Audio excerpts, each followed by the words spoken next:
अस्सलाम वालेकुम लिसनर्स। आज है जुमेरात का दिन और आज के रोज आप लोगों को इंतजार होता है, हमारी प्यारी सी सेलिब्रिटी हमारे साथ होती हैं और उनसे हम खूब सारी बातें करते हैं। आज भी मेरे साथ जो शख्सियत मौजूद है, इनके बारे में थोड़ी सी बात अगर हम आजकल के ड्रामा सीरियल्स की करें और जो हाल इस वक्त हुआ है, जो हम देख रहे हैं कि कहानियां बहुत ही तूल दी जा रही हैं, जिस तरह की कहानियां चल रही हैं, अक्सर के ऊपर शायकीन की तरफ से, देखने वालों की तरफ से ये कंप्लेन भी आ रही होती है कि आजकल की कहानियों के पीछे कोई एक मरकजी ख्याल नहीं होता, कहानियां बस चली जा रही हैं। तो आज मेरे साथ जो शख्सियत है, उन्होंने 90s में बहुत ही क्लासिक, बहुत ही सुपर हिट सीरियल्स दिए पाकिस्तानी इंडस्ट्री को और वो ड्रामे आज तक हम लोग देख रहे हैं, एंटरटेनमेंट का हमारा जरिया बन रहे हैं। तो मैं बिल्कुल देर नहीं करूंगी, वेलकम करेंगे हम असगर नदीम सैयद साहब को। अस्सलाम वालेकुम सर। वालेकुम सलाम जी, कैसी हैं आप? अल्हम्दुलिल्लाह सर, मैं बिल्कुल ठीक ठाक और आपका बहुत बहुत शुक्रिया कि आपने हमें टाइम दिया और हम आपसे बात कर पा रहे हैं आज। मैं बिल्कुल बाय प्लेयर। जी सर। और सर, इन दिनों क्या हो रहा है? सबसे पहले तो मैं ये जानना चाहूंगी, क्या हाल चाल है, क्या होता है? मुझे पता है कि आप माशाल्लाह से टीचर भी हैं, आप पोइट भी हैं, ड्रामे आपने बेहतरीन हमारी इंडस्ट्री को दिए हैं जिनमें बेशुमार नाम है, चांद गिरहन, मेघ मल्हार और बेशुमार ऐसे ड्रामा सीरियल्स हैं जिनको आज भी हम लोग बैठ के देख रहे होते हैं। तो इन दिनों क्या चल रहा है? एक्चुअली ये हुआ कि मेरा पीटीवी के साथ तो हम चले बहुत देर तक। उसके बाद जब प्राइवेट चैनल्स आए तो मैंने ARY के लिए भी किया, जियो के लिए भी किया, आज के लिए भी किया।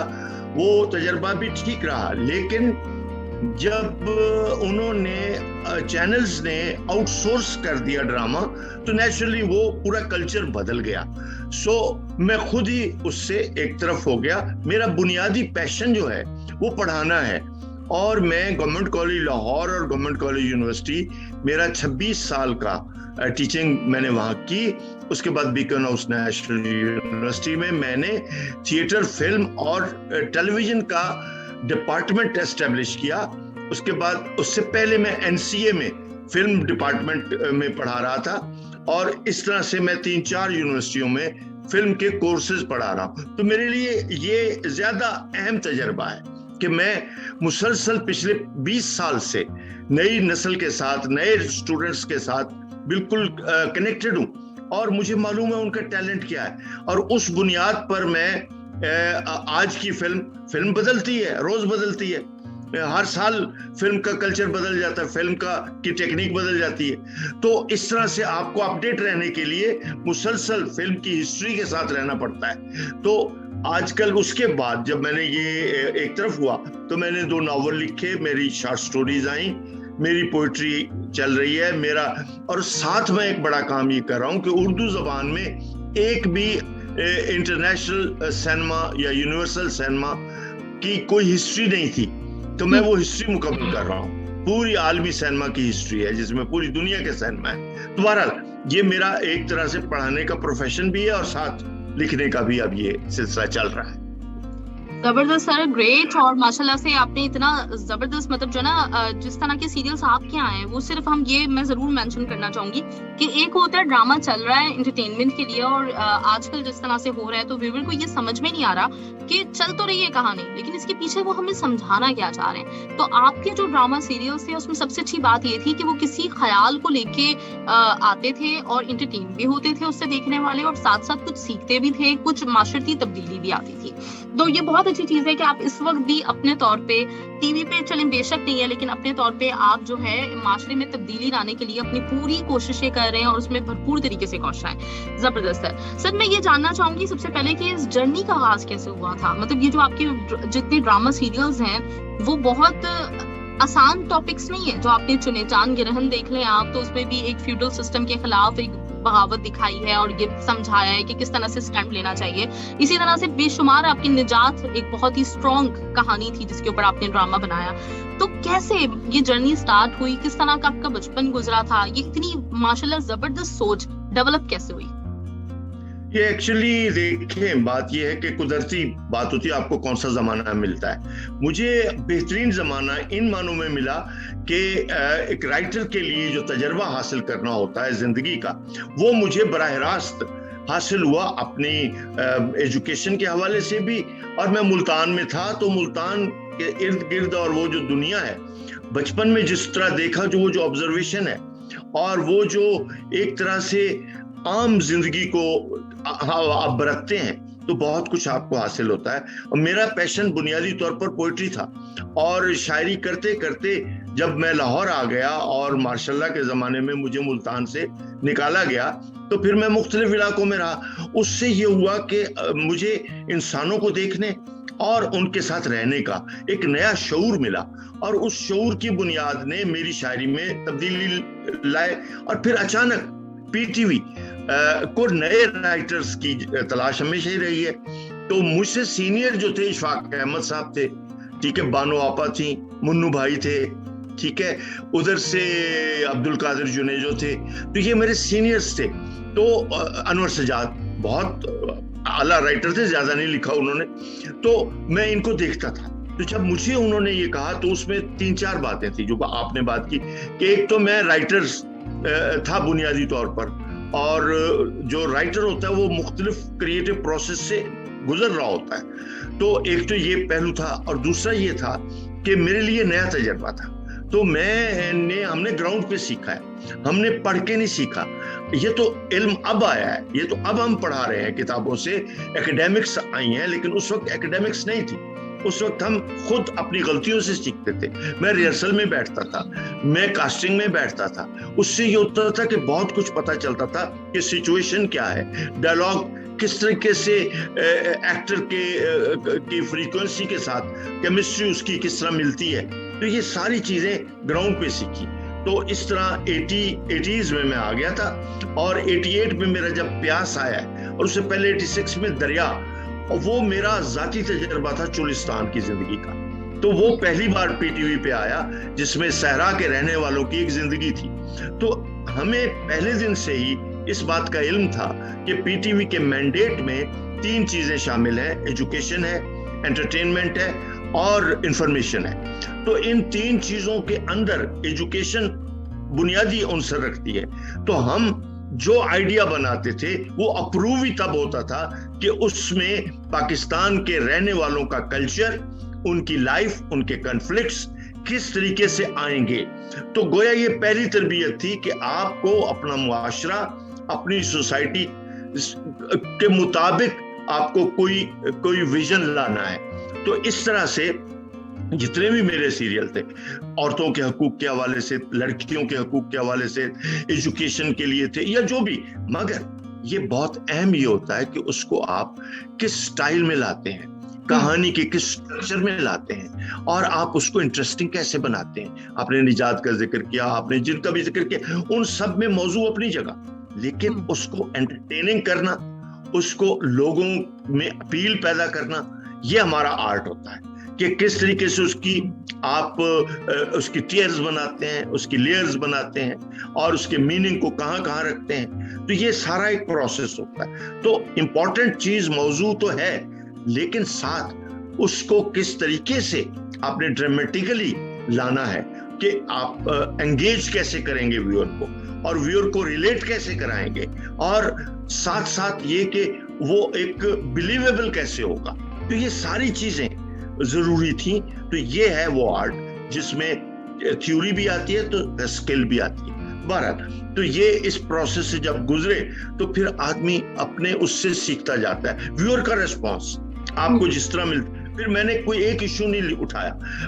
इमिग्रेंट जो हमारे पाकिस्तान से बाहर है, आवाजें सीरियल में उठाया, जाड़े का चांद में मैंने वो इशू उठाया कि जिसके अंदर के जो हमारे पाकिस्तानी बाहर हैं, जब बच्चियां बड़ी हो जाती हैं उनको पाकिस्तान ला के छोड़ जाते हैं और यहाँ शादियां करके उनकी मर्जी के खिलाफ, और फिर वो बेचारी यहाँ अपना पासपोर्ट ढूंढती फिरती हैं। तो ये सारे वो इश्यूज थे जो टाइम टू टाइम मेरे सीरियल्स में आते चले गए। हर बार मैं कोशिश करता था कि कोई ऐसा ह्यूमन कॉन्फ्लिक्ट ढूंढूं कि जो रियल हो और जो इस सोसाइटी में लिव करता हो, मौजूद हो। तो इस तरह से ये सफर जारी हुआ। जबरदस्त, ग्रेट सर। सर, अभी आपने औरतों की बात की, निजात की बात की, और जो आपने वो भी बताया कि लड़कियों को छोड़ जाते हैं, फिर वो पासपोर्ट के लिए देखते हैं। तो मैं आजकल के ड्रामे में और उस जमाने के ड्रामे में जो एक बुनियादी फर्क देखती हूँ, महसूस करती हूँ, वो ये है कि आजकल इस वक्त फेमिनिज्म का हर कोई एक बोर्ड उठा के घूम रहा है और हर वक्त औरतों के हुकूक की बात होती है, लेकिन अगर आप ड्रामा सीरियल्स देखें तो वही खवातीन जो आपको इस तरह की जगहों पे नजर आ रही होती हैं खवातीन के हुकूक के लिए, जो ड्रामा बनाती हैं उसमें जो है वो औरत ससुराल में पिस रही है, सब लोगों की जो बात हो रही है वो मान रही है एज इट इज, और उसके ऊपर जुल्म और सितम हो रहे हैं। और अफसोस की बात यह है कि ये भी नहीं दिखाया जा रहा है कि अगर ये औरत जुल्म की चक्की में पिसे जा रही है, आवाज नहीं उठा रही, तो गलत कर रही है, उसको नेक भी दिखाया जा रहा होता है। ऐसे बेशुमार सीरियल्स इस वक्त ऑन स्क्रीन है जिनको देख के मुझे बाहैसियत एक औरत के बहुत गुस्सा आता है, क्योंकि औरत इतनी कमजोर नहीं होती। तो इसको आप किस तरह देखते हैं कि आजकल की सोसाइटी में जब आप नारा दूसरा लगा रहे हैं और बात दूसरी कर रहे हैं वही लोग, तो ये एक बहुत बड़ा तजाद नहीं है? आप भी मेरी स्टूडेंट्स की तरह हैं, ठीक है? आप जैसी मेरी हजारों स्टूडेंट्स रही हैं और आती हैं हर साल आती। सबसे मेरा यही सवाल था जो आपने किया है कि क्या ये ड्रामे हमारी रिप्रेजेंटेशन है, हमारी आज की बच्ची के ये मसाइल हैं? तो सब बच्चियां मुझे यही जवाब देती हैं जो आपने दिया है कि ये हमारे इश्यूज नहीं है, इसलिए कि आज की बच्ची कि वो चाहे पाकिस्तान के किसी गांव से है, चाहे वो शहर से है, चाहे मुल्क से बाहर है, पढ़ने गई हुई है, सबके 2-3 बड़े बेसिक प्रॉब्लम है। नंबर 1 रोजगार, जॉब, एजुकेशन की तकमील। शादी प्रायोरिटी में कहीं बाद में आती है। शादी ठीक है, बिल्कुल है, ये एक चॉइस है हमारी बच्चियों का कि वो ये चॉइस किस तरह इस्तेमाल करती हैं। लेकिन आप ये दिखा रहे हैं कि उनके पास ये चॉइस नहीं है और माँ बाप चचा चची उनका डिसीजन ले रहे हैं। ये पाकिस्तानी बच्चियों के साथ नाइंसाफी है। पाकिस्तानी बच्चियों का फ्यूचर उनके अपने हाथ में होना चाहिए। और फिर लॉजिक नहीं है। और अब बच्चियां, हमारी बच्चियां तो जो है वो तो पीएचडी करने के लिए बेताब है। हमारी बच्चियां तो आला तरीन तालीम मेडिकल की और इंजीनियरिंग की ले रही हैं और लेने के लिए बेताब है। तो भाई ये किस माशरे की बच्चियां हैं? उनके साथ जुल्म क्यों कर रहे हो? उनको क्यों तुम डिक्टेट कर रहे हो? गलत बात है। अब इस पे सवाल का जवाब ये है कि इसके लिखने वालों का कोई तजर्बा ना जिंदगी का है ना लिटरेचर का है। देखिए, बात सुनिए, 1895 में फिल्म का मीडियम आया और मैं आपको सच लिखा हुआ बता रहा हूं कि 1900 के करीब जो फिल्म मेकर्स थे उन्होंने सोचा ये मीडियम तबाह हो जाएगा, उन्होंने फौरन उसका रिश्ता लिटरेचर से जोड़ दिया। यानी उससे पहले जो लिटरेचर मौजूद था, थिएटर में मौजूद था और नॉवेल, सैकड़ों नॉवेल लिखे गए थे, तो वो उन्होंने अडॉप्ट किया। उन्होंने कहा सिनेमा को बचाओ, उसको अच्छी कहानियां दो, रिलेटेबल कहानियां दो। तो वो उनको मिल गई लाइब्रेरीज में से। तो इन्होंने, इनके पास कौन सी कहानियां, ये बच्चियों को ला के उनको बिठा देते हैं और उनको फीड कौन करता है? उनको वो मार्केट मैनेजर फीड करता है जो बाहर से इधर उधर से कोई कॉन्सेप्ट लेके आता है कि ये दिखाओगे तो लोगों की जो रेटिंग ज्यादा आएगी। अब ये कोई तरीका नहीं होता। ये ड्रामा एक लिटरेचर का एक हिस्सा है और इसमें कैरेक्टराइजेशन क्या हो, कैरेक्टर सोचता किस तरह है, कैरेक्टर की का बैकग्राउंड क्या होता है, ये सारी चीजें इंपॉर्टेंट होती हैं। अब इसमें बोलना आप जैसों को चाहिए, बोलना हमारी बच्चियों को चाहिए कि shut up, stop this nonsense. हमारा इशू रोना भी नहीं है, हमारा इशू शोर से धक्के खा के माँ के पास आना भी नहीं है। हम खुद अपने पांव पे खड़े होंगे तब हम अपनी शादी का डिसीजन लेंगे, चॉइस लेंगे। तो ये सारे वो पहलू हैं जो middle class, upper middle class, हर जगह, लोअर मिडिल क्लास में भी अब ये है कि बच्ची कहती है कि पापा पहले मुझे पढ़ लेने दे, मैं तालीम मुकम्मल कर लूं। अब इसमें इन ड्रामों में कहीं एक सीन मुझे बताएं जिसमें किसी बच्ची ने कहा हो कि मैं साइकोलॉजिस्ट बनना चाहती हूँ, मैं पापा डॉक्टर बनना चाहती हूँ। वो जिक्र ही नहीं है। क्यों? कि जो बच्चियां बेचारी लिख रही हैं, मैं उनको कुछ नहीं कहता, उनकी कोई फॉर्मल ट्रेनिंग और फॉर्मल एजुकेशन नहीं है। नतीजा ये कि उनको बस टैगलाइन आती है, उनको बस स्लोगन्स आते हैं, उनको बस कोई बता देता है कि सास को यूं कर दो और एक देवर ऐसा बना दो। उसको मौलवी बना दो, फिर उसको ये कर दो, फिर ये आर्कीटाइप्स ले आते हैं और उन आर्कीटाइप्स को उन बच्चियों के आगे डाल देते हैं और फिर डेली उनको फीड करते हैं कि आप आज यूं बना लो, आज यूं बना लो। भाई ये आर्ट है, ये ऐसे नहीं होता। प्लीज मेरे सारे दोस्त इसमें इन्वॉल्व हैं, मैं उन सबसे रिक्वेस्ट करता हूँ कि प्लीज आप लिटरेचर और आर्ट और जो हमारी तारीख है, सत्यजीत रे बहुत बड़ा इंडियन फिल्म मेकर है, ठीक है, उसने एक बड़ी बात अपनी किताब में लिख के रखी हुई है। वो उसको एक ही ऑस्कर मिला है इंडियंस को, और वो ऑस्कर सत्यजीत रे के पास है। अच्छा, उसकी दुनिया की 10 बड़ी फिल्मों में उसकी फिल्म पाथर पंचोली है। उसने लिखा कि मैं हैरान हूं इंडियन फिल्म इंडस्ट्री क्यों आर्टिफिशियलिटी पे जाती है, क्यों वो उन ड्रीम्स पे जाती है जो मौजूद ही नहीं है, जबकि हमारी अपनी जमीन में इतनी रियलिज्म है, हमारी अपनी जमीन पे इतना लिटरेचर है, इतनी पोइट्री है, इतना म्यूजिक है, हम उससे इस्तेफादा क्यों नहीं करते? हमारा कल्चर कितना रिच है, तो उस पे ड्रामे का पस मंजर क्यों नहीं बनाते, क्यों नहीं रियलिटी के साथ इसको लिंक करते? आपने बड़ा चुभता हुआ सवाल उठाया, इसके तो घंटों मैं बात कर सकता हूं, लेकिन फिलहाल मैं यही कहूंगा कि कोई बोले और कोई ये देखना छोड़े तो शायद वो तब्दीली आए कि उनको फील हो कि कोई लोग अब इसको पसंद नहीं करते। एग्जैक्टली सर, बिल्कुल आप सही बात कह रहे हैं। अच्छा सर, इस सारी सिचुएशन में इस वक्त पीटीवी का क्या रोल है? क्योंकि ये जो प्राइवेट इदारे हैं, इन लोगों का तो एक मौकफ होता है कि इनको तो पैसे चाहिए, मार्केटिंग के हिसाब से जो बात की जाती है वो ये करते हैं। तो पीटीवी इस वक्त कहाँ स्टैंड करती है और क्या वो उनका क्या किस तरह की पॉलिसी को लेके वो चल रहे हैं? तो इसके बारे में थोड़ा सा मैं जानना चाहूंगी आपसे।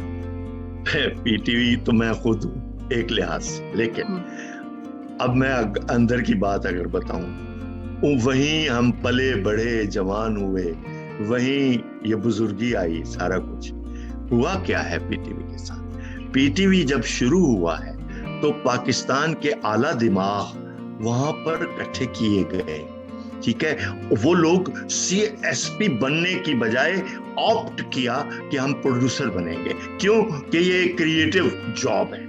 अच्छा, असलम अजहर साहब बहुत बड़े ड्रामा निगार भी थे और बहुत बड़े परफॉर्मर भी थे और बहुत बड़े इंटेलेक्चुअल भी थे।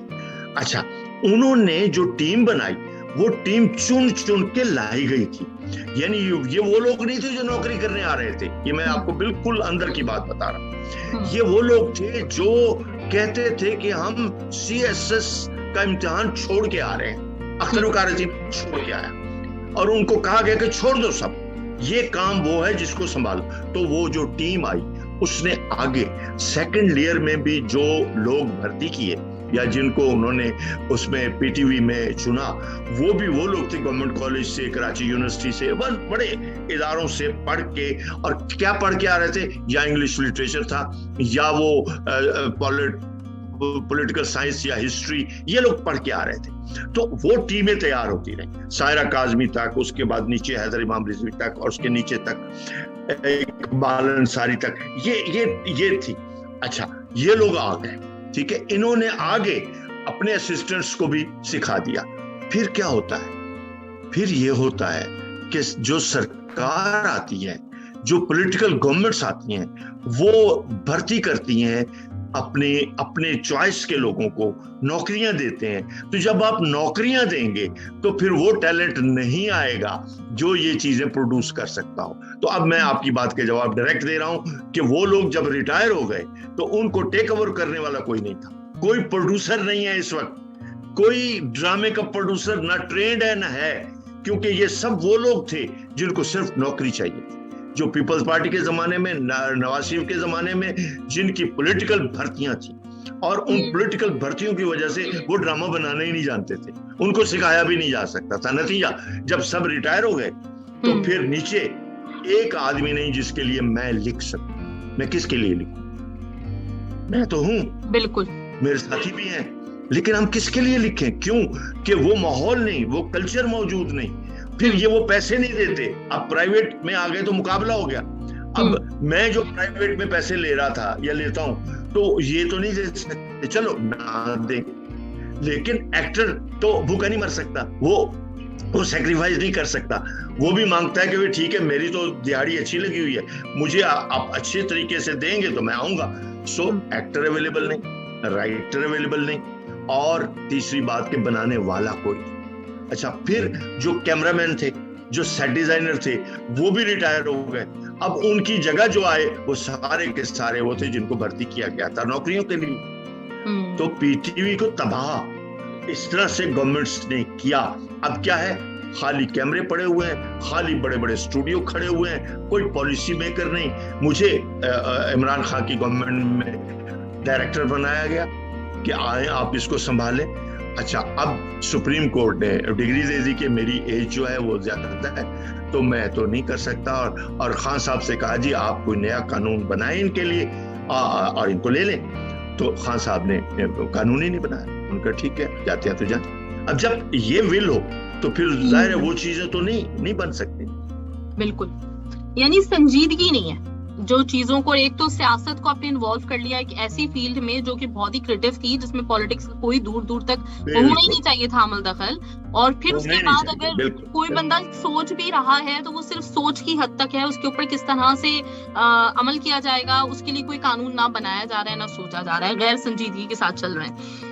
सही सर, मतलब बहुत ही अफसोसनाक सिचुएशन है, लेकिन इसी तरह के हालात हैं और अल्लाह करे कि किसी तरीके से किसी वक्त में हमारे इदारों को बात समझ में आ सके कि कितना ज्यादा जरूरी है। क्योंकि बहुत सारे लोगों से तो मैं इंटरव्यू के दौरान ये बात करती हूँ कि आप ऐसा ड्रामा बना रहे हैं जिसका माशरे के ऊपर असर आता है, तो लोगों का कहना होता है नहीं, लोग ड्रामे से सीखते थोड़ी हैं, ड्रामा तो एंटरटेनमेंट के लिए होता है। लेकिन हम पाकिस्तानी और इंडियंस को ले लें, हम लोग जब कोई चीज देखते हैं तो हमारी फितरत में शामिल है कि हमारी ये एक एजुकेशन का पार्ट है, तो उसको उसी तरीके से लेके चलना चाहिए आपको कि हम जाहिर सी बात है सीख रहे हैं, बच्चा जो देख रहा है वो सीख रहा है, चाहे वो किसी भी जरिए से सीख रहा हो, लेकिन क्या कहा जा सकता है। अच्छा सर, YouTube पे इस वक्त कंटेंट जो अवेलेबल है उसमें से बहुत सारी ऐसे भी चीजें मौजूद हैं जो कि सिर्फ एजुकेशनल पर्पस के लिए हो रहा है, उसकी अच्छी खासी उसकी व्यूअरशिप भी है, लोग देख रहे हैं, तो जब भी उसको क्रिएट किया जा रहा है। दूसरी तरफ आवाम, मतलब ये जो टीवी स्टेशंस हैं, उन लोगों का ये हमेशा कहना कि नहीं लोग देखते ही नहीं है तो हम क्यों बनाएं। ऐसे आपको पता होगा कि पहले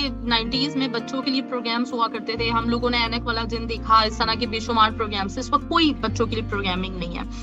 तो और दूसरा एक जो अहम मसला जो अभी थोड़ी देर पहले भी बात की थी कि जितने ड्रामे बन रहे हैं वो खवातीन बेस्ड बन रहे हैं, और खवातीन के अलावा कोई इस तरह की मतलब जो है ना टॉपिक उठाता ही नहीं है खवातीन के मसाइल के अलावा। तो जब आप लोग ड्रामा लिखते थे, मैं आपसे पूछना ये चाह रही हूँ कि उस वक्त आपके जो व्यूअर होते थे वो सिर्फ खवातीन होती थी या मर्द हजरात भी देखते थे और बच्चे भी उसको देखा करते थे? क्योंकि ये एक बड़ा सवाल है कि अब सिर्फ खवातीन के ऊपर क्यों, कि दुनिया के सारे मसाइल खत्म हो गए हैं, सिर्फ एक खातूनी मसला रह गया है। जी, मैं इसका जवाब, देखिए बात यह है कि पीटीवी अकेला था और स्टेट का था, तो हमारे मैंडेट में ये था कि ये फैमिली व्यूइंग है इसकी, और ये फैमिली का चैनल है, ठीक है। और मैं जब टीवी पढ़ाता हूँ तो जो अमेरिकन किताब है उसमें शुरू में लिखा हुआ है कि टेलीविजन जो है वो is an instrument to change the society, ठीक है, लिखा हुआ है कि इसके मैंडेट में है। तो हमें तो पहले दिन से ही पता था कि टेलीविजन जो है ये पूरे फैमिली व्यूइंग के लिए, उसमें चाचा, मामा, मम्मी, दादा, दादी, बच्चे सब एक छत के नीचे बैठकर देखते थे, ठीक है। तो हमें जब हम आइडिया बनाते थे तो हमें उसकी रेलेवेंस का पता होता था कि ये किन तबकों में जाना है, किन तबकों ने देखना है, और इसमें रिप्रेजेंटेशन किस, उसमें बुजुर्गों के किरदार होते थे, बुजुर्गों के किरदार, महल्ले के किरदार, रूरल किरदार, क्योंकि आपका मुल्क में रूरल एरिया बहुत ज्यादा है, अर्बन एरिया बहुत ज्यादा है, तो आपके ऊपर तो बहुत बोझ था कि आप फिर आपके सूबे हैं, उन सूबों का अपना कल्चर है, उनकी अपनी एक खूबसूरती है।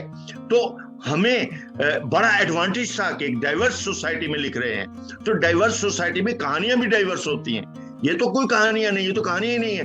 तो कहानियां तो कभी दादा का कन्फ्लिक्ट है, कभी बच्चे का है, कभी आपने खुद जिक्र किया बच्चों के प्रोग्राम, यहाँ तो बच्चों के क्या, यहाँ तो बुजुर्गों के, बड़ों के भी कोई प्रोग्राम नहीं है, देहातियों के कोई प्रोग्राम नहीं है, जो कि हमारा ज्यादातर समाज जो है वो देहाती है और अर्बन है, सॉरी रूरल है। सो ये इनकी प्रायोरिटी में ही नहीं है, क्योंकि उन्होंने पैसा कमाना है। पैसा कमाने के लिए उन्होंने क्या किया कि मर्द व्यूअरशिप को उन्होंने करंट अफेयर्स दे दिए और औरतों की व्यूअरशिप के लिए उन्होंने एंटरटेनमेंट के नाम पर ये ड्रामा रख दिया।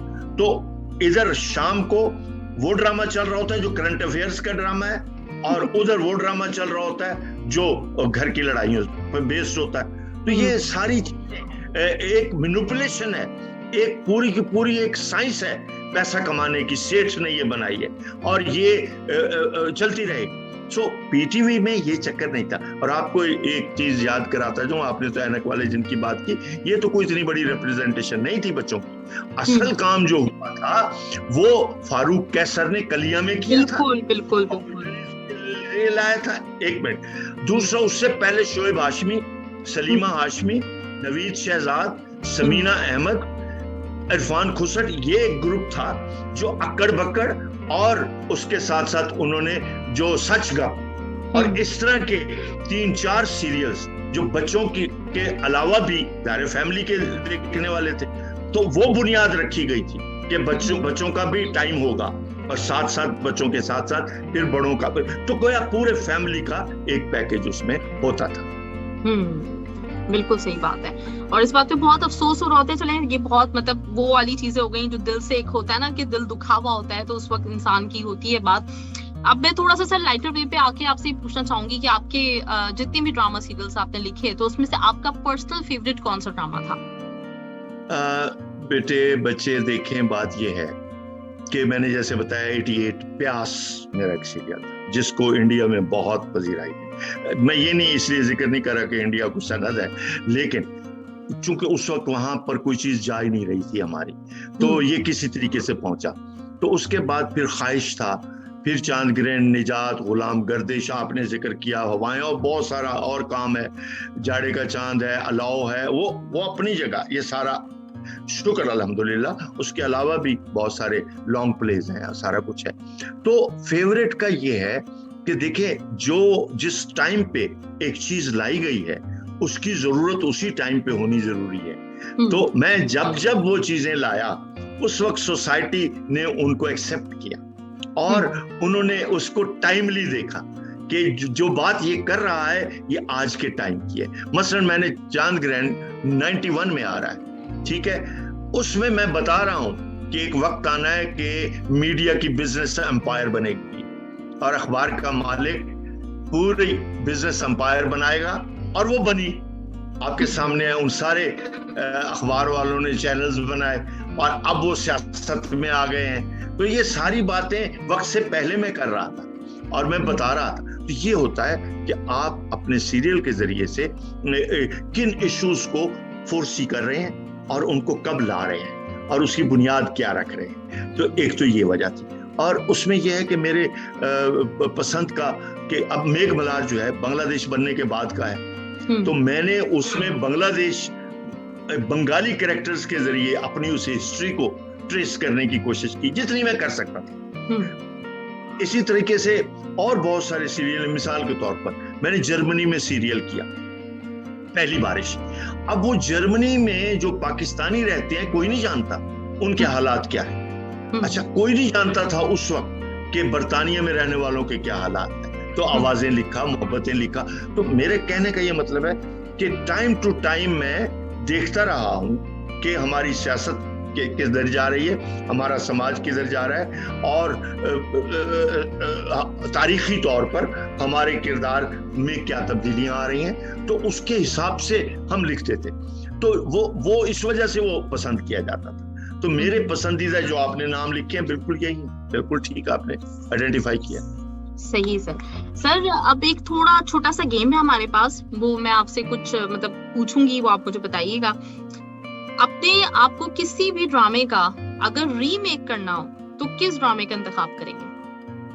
ये बड़ी आपने अच्छा किया। मैं एक सेकंड, चांद ग्रहण का रीमेक बनाना चाहता था जियो, मैंने वो लिखा भी, अगली नस्ल उसमें ले आया। हवाएं का रीमेक भी लोगों ने, लेकिन फिर वही बात आ जाती है कि जो मैनेजर्स हैं, मीडिया मैनेजर्स हैं, उनकी क्या राय होती है। तो ये आपकी बात बिल्कुल सही है। मैं अगर बनाना चाहूँ तो सबका बन सकता है, चांद गिरहन का बिल्कुल बन सकता है, हवाएं का बन सकता है, किसी भी उसका, इसलिए कि आपको फिर एक दूसरी जनरेशन में जाना होता है। तो आप जब दूसरी जनरेशन में जाते हैं तो और मसाइल हैं, बिल्कुल नए मसाइल। मिसाल के तौर पर मुझे नहीं पता था कि मेरे बच्चे जो पाकिस्तान में पढ़ रहे हैं इनका फ्यूचर इंग्लैंड में होगा। वो इंग्लैंड में पढ़े, वो उनकी शादियां वहां हुई, वो वहां सेटल हुए। तो अब ये क्या है कि अब अगर फर्ज करो एक जिंदगी मेरे तक आई है तो दूसरी जिंदगी तो कहीं और जा रही है। इसी तरह जब आप नॉवल लिखते हैं तो एक कैरेक्टर ट्रेवल करके वो तो कहीं से कहीं चला जाता है, तो इस तरह से वो पूरा एक सिटीजन ऑफ ग्लोब हो जाता है। तो हर एक का रीमेक हो सकता है, बनाने को बनाया जा सकता है। अब डिपेंड करता है कि कौन उसमें इंटरेस्टेड है कि नहीं। सबसे ज्यादा सर आपको किसके साथ काम करके मजा आया? कोई डायरेक्टर, कोई एक्टर जो आपका मोस्ट फेवरेट रहा हो सर से? एक नहीं, कई हैं। नुसरत ठाकुर साहब थे, हैदर इमाम रिजवी थे, मेरे साथ कई लोगों ने काम, इकबाल अंसारी ने काम किया है, सायरा काज़मी, दी बेस्ट। तो ये लोग मैंने सबके साथ किए। मैंने कोयटा में प्लेस किए, सीरियल किए, मैंने कराची में किए, बहुत ज्यादा कराची का काम है मेरा, हालांकि मैं लाहौर में रहता था, यहाँ से भेजता था। फिर इस्लामाबाद में मैंने लिखा, मैंने पेशावर पे भी लिखा, तो मेरे लिए मैंने सिंध का कल्चर भी लिखा। तो आप पाकिस्तानी हैं, आपके लिए सारे कल्चर आपके अपने, सारी फ्लेवर्स आपके अपने, तो इसलिए मैंने तो उसका फायदा उठाया।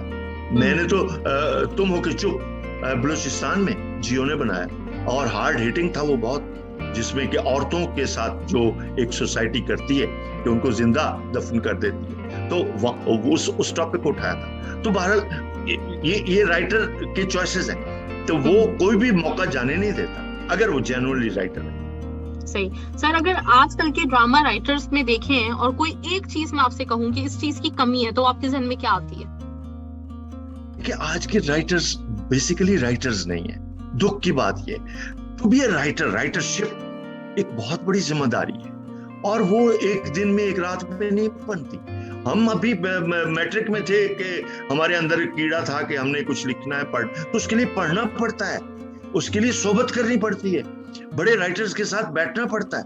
तो ये एक दिन की काम नहीं है, ये शॉर्टकट नहीं है कि आप ने 2-4 सीखा और लिखना शुरू किया। नहीं, आपकी मेमोरीज हैं, आपने कनेक्ट करना होता है, आपका इमेजिनेशन है, उस इमेजिनेशन को रिवाइव कैसे करना है, आपके अंदर का पोएटिक सेल्फ है, आप क्रिएटिव सेल्फ है, उसको कैसे उजागर करना है, आइडेंटिफाई। तो ये एक पूरा प्रोसेस जो हम पढ़ाते हैं कि हमारी हिस्ट्री, हमारा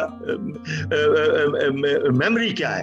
तो किसी ने पूछा था डेविड लीन से कि सर मैं डायरेक्टर बन सकता हूँ कितनी देर में?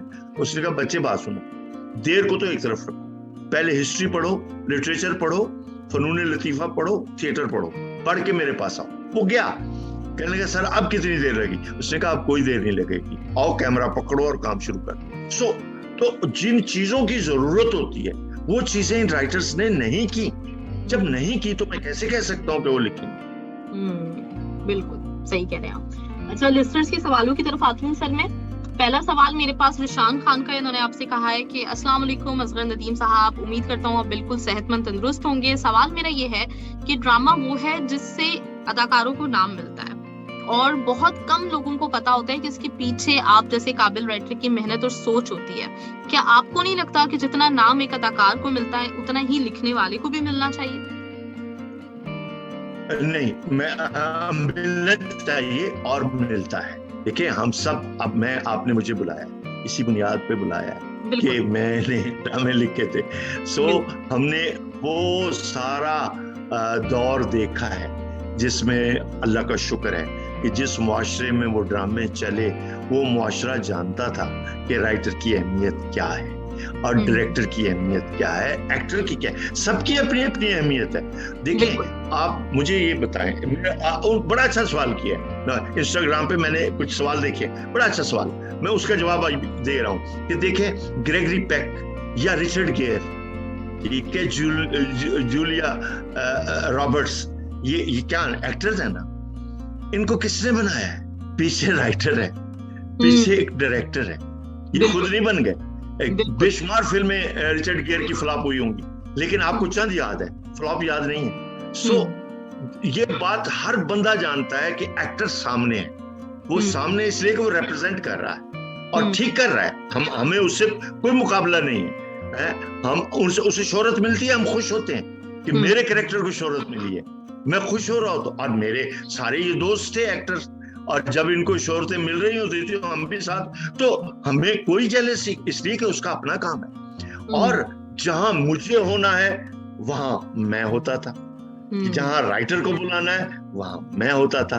तो यहाँ कोई ऐसा वो नहीं है कि जिसमें राइटर जो है वो पीछे रह जाता है। राइटर को अपनी सीट मिलती है और उसका अपना फैन क्लब होता है, और वो देर पा होता है। एक्टर का क्या है कि आज एक रोल किया, आज है, कल नहीं है, लेकिन राइटर ने तो रहना है। तो ये है, तो इसलिए कोई किसी किस्म का उसमें कोई प्रॉब्लम नहीं। सर, असमत आफरीदी ने सवाल किया है, उन्होंने कहा सबसे पहले तो हमारे लेजेंडरी राइटर हजरत नदीम साहब को वेलकम कहते हैं, अस्सलाम वालेकुम, कतर में आपको बहुत बहुत वेलकम। और सर, आपने हमारी पाकिस्तानी ड्रामा इंडस्ट्री को वो ड्रामे दिए हैं जिनकी तारीफ ना करना या उनको भुला देना यकीनन ज्यादती होगी। आपसे कुछ शॉर्ट क्वेश्चंस उन्होंने पूछे हैं कि कोई ऐसा ड्रामा जो आपको बहुत पसंद आया हो और आपकी ख्वाहिश रही हो कि मैंने ये लिखा होता किसी और का, उस जमाने का।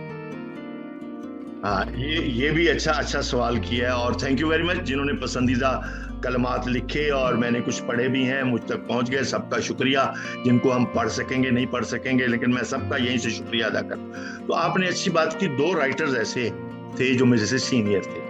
अशफाक अहमद का एक सीरीज आई थी, एक मोहब्बत सौ अफसान, उसमें 3 ड्रामे ऐसे थे, वैसे तो सारे थे। कुर्रतुल ऐन एक ड्रामा था, इश्तिबाह नजर, रूही बानो मरहुमा उसमें थी, और तीसरा ड्रामा दादा दिल दादा। ये 3 ड्रामे इतने मुख्तलिफ इश्यूज पे थे कि मैं उस वक्त मैं तो लिख नहीं रहा था, तो मैं सीखने की हद तक सोचता था। बाद में इशफाक साहब से दोस्ती हो गई, हमारे बुजुर्ग थे, मेरे पे सरपरस्ती की, उन्होंने बड़ा मेरा साथ दिया, बड़ा मुझे उन्होंने हौसला अफजाई की, और आखिर वक्त तक बल्कि मुझे अपना बना लिया कि भाई तो अब तुम मेरी जगह लिखो, जो भी किताब पे फ्लैप लिखवाने आएगा तो मैं तुम्हारी तरफ भेजूंगा। मेरी तरफ भेजते थे, मैं लिख लेता। खैर, तो एक तो उनके ये अफसाने, एक अनवर सजाद के 2-3 ड्रामे थे। अनवर सजाद ने सीरियल नहीं लिखे, क्यों? वो थे मेडिकल प्रैक्टिशनर और उनकी दुकान थी, तो वो अफोर्ड नहीं कर सकते थे वक्त, क्योंकि इसके लिए ज्यादा वक्त चाहिए कि आपको सीरियल लिखना है, 1 केस 2 केस 3। तो उनका एक प्ले सायरा काज़मी ने किया था कराची से, उसका नाम मैंने आज याद किया है, सुनो जिक्र है कई साल का। ये बहुत अच्छा स्क्रिप्ट था, सुनो जिक्र है कई साल का। मैं देख के मैं काश ये सब्जेक्ट मैंने लिखा हो। ठीक है, मैंने भी मुख्तलिफ सब्जेक्ट लिखे, जिनमें यूट्यूब पे पढ़ा है अचानक नाम का एक लॉन्ग प्ले पड़ा है, वो अगर आप देखना चाहें आपको मिलेगा, तो वो देखें, बिल्कुल अलग तजर्बा है। तो ये जब आए इस तरह के 2-3 चीजें, तो दिल चाहा कि इतनी बारीक बात और इतनी सेंसिटिविटी जो है वो काश मैं भी ऐसा। तो ये सीनियर्स के साथ ये हमारा बड़ा अच्छा रिश्ता रहा। बिल्कुल सर, मैं भी अभी आपसे यही सवाल करने वाली थी कि माशाल्लाह से पोएट हैं आप, तो मैं चाह रही थी कि कुछ शायरी हम सुने, और असमत आफरीदी ने आपसे यही कहा हुआ है कि मुल्तान से आपका ताल्लुक है, सिराइकी जबान वहाँ पे बोली जाती है, उनको खुद बहुत पसंद है सिराइकी। तो अगर कुछ एक आध शेर आप सिराइकी में सुना दें, और कोई एक अपनी पसंदीदा भी कोई नज्म वगैरह अगर आप हमसे शेयर करना चाहें। मैं चाहूंगा कि उसमें वक्त लगेगा। सराइकी का मैं बता देता हूँ कि देखें, सराइकी के अंदर ये है, ख्वाजा गुलाम फरीद को पढ़ें, उनसे बड़ा सराइकी का शायर नहीं है। तो वो उनकी बेशुमार काफियां हैं, बहुत कुछ है। तो मैं इस वक्त सबको यही कहूंगा कि मुझसे बात कर लें, क्योंकि मेरी शायरी तो पड़ी हुई है, वो कहीं ना कहीं यूट्यूब पे भी है, अधूरी कुलियात मेरी किताब है उसमें है, वो आपको मिल जाएगी। मेरी आवाज में भी यूट्यूब पे पड़ी हुई है नज़में, वो आप निकाल लीजिएगा। लेकिन मैं ये इस वक्त चाहूंगा कि मैं आपसे खिताब करूं, आपसे बातें करूं, वो ज्यादा मेरे लिए अहम है। जी सर, मैंने बहुत सारी आपके लिए दुआएं दी हैं, मैंने बहुत मोहब्बत आपको दी है, बहुत सारी दुआएं, आप बहुत बड़ा असासा है, अल्लाह ताला आपको सलामत रखे। वसीम तबस्सुम साहब का सलाम, इन्होंने सवाल किया आपसे कि अस्सलाम वालेकुम, क्या हाल है? मेरा आपसे सवाल है कि आजकल अफरा तफरी का दौर चल रहा है, आप क्या समझते हैं कि हम अपनी रवायात, अपनी तहजीब, मजहब को पीछे नहीं छोड़ आए? और मैं समझता हूँ कि एक राइटर अपने ड्रामे के जरिए जहन साजी कर रहा होता है, आपका क्या कहना है इस बात पे? इसमें कोई बहस नहीं है, बड़ी अच्छी बात की है और मैं शुक्रिया फिर अदा करता हूँ। बात यह है कि जो इंसानी वैल्यूज हैं, इंसानी कदरें हैं, अगर आप एक दुनिया के सब राइटर्स, मैं एक बात कर रहा हूँ, किसी जबान का है, किसी मजहब का राइटर है, उसकी पहली तरजीह ह्यूमन वैल्यूज है, इंसानी अकदार है, उनकी पासदारी करता है वो अपनी राइटिंग्स में, और ये उसकी ड्यूटी है। इसी तरीके से अब वो इंसानी अकदार क्या है, वो हमारी मजहबी अकदार भी है, हमारी इस्लामी अकदार भी है। तो इस्लामी अकदार खुदा का फजल है, अल्लाह ने हमें ऐसी इक़दार दी हैं अपने इस्लाम के जरिए। अल्लाह का अल्हम्दुलिल्लाह हम मुसलमान हैं, तो हमें उन अकदार की हिफाजत करनी है। तो कोई भी राइटर हो, मैं हूं या किसी दुनिया का कोई राइटर हो, वो सबसे पहले इंसानी हकूक की बात करेगा, इंसानी कदरों की बात करेगा, फिर अखलाकी कदरों की बात करेगा, फिर सोशल वैल्यूज की बात करेगा, फिर पॉलिटिकल वैल्यूज की बात करेगा। तो गोया ये एक पूरा पैकेज है कि जिसमें कोई भी राइटर हो, वो नॉवल लिखे या प्ले लिखे, ड्रामा लिखे, वो इन अकदार के साथ जुड़ा रहेगा तो लोग उसको देखेंगे, लोग उसको पढ़ेंगे। जो ही वो इन कदरों से हटेगा तो वो गोया कि वो उसकी फिर कोई जगह नहीं, उसका कोई रीडर नहीं। अनीका वसीम का सवाल है सर आपसे। अनीका के अस्सलाम वालेकुम, और मेरा सवाल सबसे पहला आपसे ये है कि इस फील्ड में आने से पहले आपके क्या ख्वाब थे, और आजकल के ड्रामे में इतना वायलेंस क्यों दिखाया जाता है, जबकि आपके वक्त में ये सब कुछ नहीं होता था और जो मैसेज होता था वो प्रॉपर्ली लोगों तक पहुंच भी जाता था? अब बहुत अच्छी बात, मेरा एक्चुअली ड्रीम राइटर बनने का था, सीधी बात है। मैं अपने कॉलेज स्कूल लेवल से ही मैंने ये सोच लिया था और मैं उस पर काम कर रहा था और लिखने का सिलसिला शुरू हुआ, और मेरा ड्रीम यही था, जो साफ बात है। मैं झूठ बोलूं कि मैं पायलट बनना चाहता था, बिल्कुल नहीं, मैं इस काबिल ही नहीं था। मैं कहूं कि मैं डॉक्टर बनना चाहता था, बिल्कुल नहीं। मैं कहूं मैं इंजीनियर बनना चाहता, बिल्कुल नहीं। मुझे मैथ नहीं आता था, मुझे साइंस नहीं आती थी, मुझे ये सारी चीजें नहीं आती। तो मुझे ख्वाब ही यही लेना था कि जिसमें ये चीजें ना पढ़नी पड़े और उसकी बजाय तारीख पढ़नी पड़े, नावल पढ़ना पड़े, शायरी पढ़नी पड़े। तो इसलिए एक दूसरा वायलेंस वाला जो उन्होंने पूछा है, वो देखें, बात ये है कि हमारे वक्त में ये था कि समाज जो था उसमें एक तो एक खास तरह का ठहराव भी था, दूसरा हम वायलेंस बेचते नहीं। आज वायलेंस बिकता है, उसको बेचा जा रहा है, क्योंकि उस पर रेटिंग आती है। तो कहते हैं 10 जूते मार, क्योंकि रेटिंग आती है। ये क्यों आती है, ये आपको अपने से सवाल करना पड़ेगा कि हम जो ड्रामा देखते हैं, हम ये वायलेंस क्यों पसंद करते हैं। तो देखिए, हॉलीवुड सिनेमा जब आजाद है, आज भी आजाद है, वहां पर भी वायलेंस जब शुरू हुआ तो उन्होंने उस पर पाबंदी लगाई, पाबंदी सेल्फ सेंसर लगाया।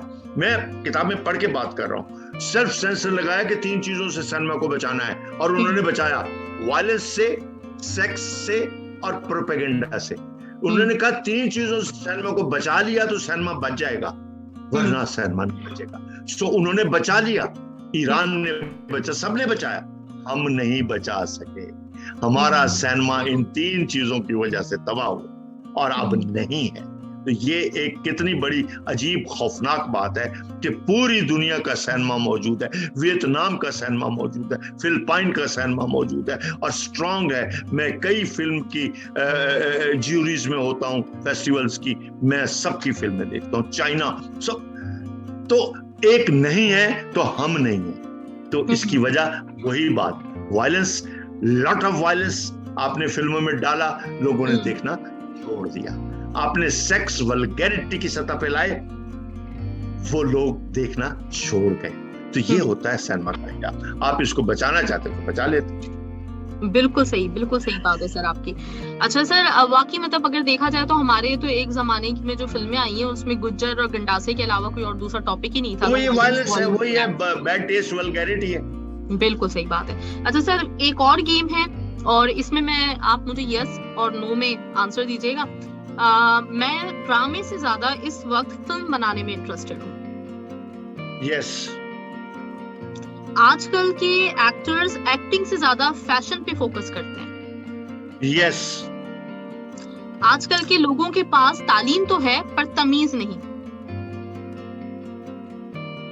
ये भी यस है। लेकिन वेरी करती है कि जहां तरबियत का अमल है तो वहां पर तालीम के साथ तरबियत भी है। तो सब ऐसे नहीं है, सब ऐसे नहीं।